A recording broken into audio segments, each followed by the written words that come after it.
नमस्कार मित्रांनो, मी आपला डेंटिस्ट डॉक्टर सागर मापारे।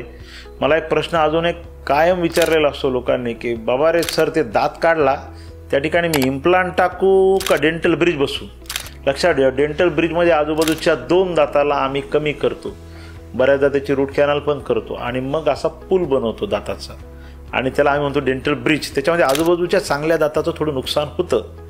जर तुम्हाला ते नुकसान टाळायचं आहे तर सरळ एक स्क्रू टाकायचा आहे मध्ये, त्याच्यावर त्याला इम्प्लांट म्हणतो आपण, आणि त्या इम्प्लांटच्या साहाय्यानं आपल्याला दात बसवून घ्यायचा आहे। तर मला असं वाटतं क्लिअर कट विनर जो आहे तो डेंटल इम्प्लांटच आहे।